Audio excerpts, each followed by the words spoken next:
Hello everyone, this is Lohacustom. You need to prepare these items before starting assembly. The first step is to remove all the keycaps off and put them neatly. Of course, it depends on your personal preference.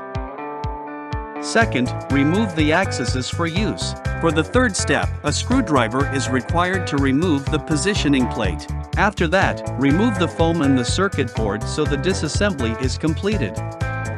Now, we only need to put these parts back together as they are supposed to be. After installing the PCB board and foam, and then fix the positioning plate. Don't forget to install the screws. Finally, install the axes and keycaps and you're done.